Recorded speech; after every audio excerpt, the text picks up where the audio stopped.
Good morning, comic book fans. Welcome back to Comics in 5 Minutes. I'm your Evelyn Shorty, and today we're taking another look into the AWA studio stuff with Sins of the Salton Sea.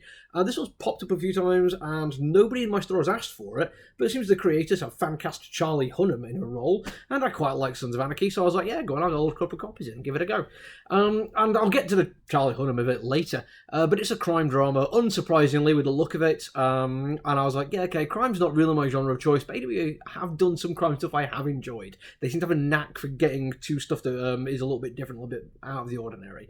And we'll get to that shortly, but to start with, I'm going to talk about the art, because it is glorious. It's something called C.P. Smith.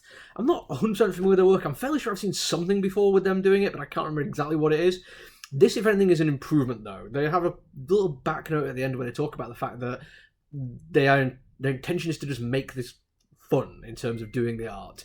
As in, if it's going to be clogged down with detail, or if something is not great to draw, then there's like no point doing it. It should just be about it being fun. And I'm like, yeah, okay, I 100% agree with that. That's a really good idea, and it comes across. There's a joy to it. The first thing I noticed this was the sky. It looks watercoloured, it looks kind of washed out at certain points, deep at others.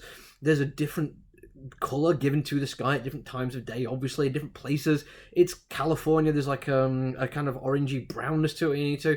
And there's this wonderful conversation happens between two main characters outside a bar at night, lit by just fairy lights on a wall. And every single panel of it, every single frame bit looks amazing. A genuine thought has been put into where the light's coming from, what kind of light it is, where the shadows would fall. And they use that to add to the sense of story as well. It's genuinely fantastic. I think there's also like a lack of detail in some of the character work, which is pretty effective. Apologies, I'm getting some notifications come through, literally as I started recording this one.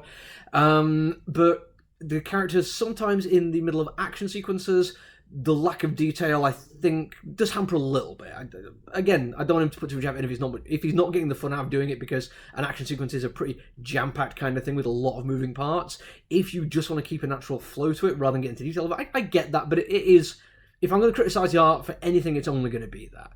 Okay, on to the crime stuff of it. One of the reasons I'm not a big fan of crime stuff is I don't find them particularly inventive. There's only a handful of stories you can tell within the genre. There's exceptions to it. I kind of like Whodunit, so I'm currently watching Poker Face, which is really good. And The Wire managed to be an absolutely brilliant, multi-layered, multifaceted character study, which happens to use crime and policing as its basis. Other than that, I don't really get on with it too much. This feels just like a caper kind of story, and that's fine and dandy. I have a real issue with it, but it's not something I go out of my way to watch. It also does feel very much like something would happen 20 years after Sons of Anarchy if Charlie Hunnam's character Jack Tell had survived, because this is a story of somebody who was part of crime for quite some time. Something went terribly wrong, they lost everything, and then went on the run, changed their name, and have changed their name repeatedly, no matter where they've gone, and gone for... basically really easy to do jobs, kept themselves off the radar, getting paid in cash, living out the back of a trailer. But their brother, who stayed in the business, but he's getting old now, he's got one last job to do, and it's going to be worth millions. It'll be the last job they ever need to do, and something's gone wrong, and somebody can't do the job anymore, so now he needs his brother to come back in and use his particular set of skills to finish the job. Now, of course, something goes wrong, because if not, it'd just be issue one and done. But there's some twists to the story, which are actually pretty entertaining. I'm not going to tell you what they are, but honestly, again, this comes down to just the crimeness of it all. They weren't predictable twists. It's not like I was expecting them to happen.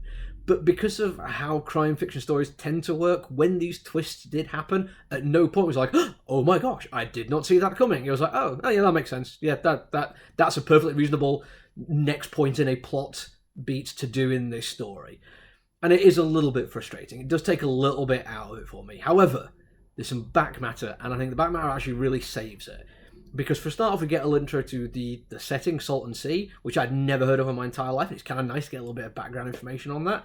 And we also get a sense that there's more going on to the story. And again, I'm not going to spoil anything for you, but when you get to the end of it, it's definitely leaning into the idea that there's way more going on than we expected. And that is the first bit of like the actual twist that I was like, oh, okay, yeah, that is actually something I don't know what's going on here. The back matter explains it a little bit more.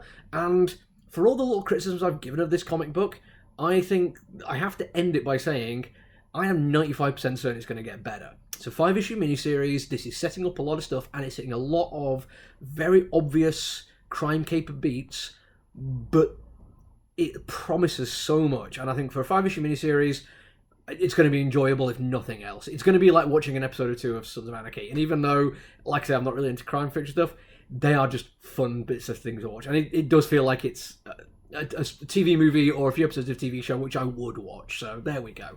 Maybe not perfect, but a lot of fun. That's it from me for now. I've got more reviews coming in. I think at least one more this week. Until then, look after each other, everyone. Stay safe. Bye.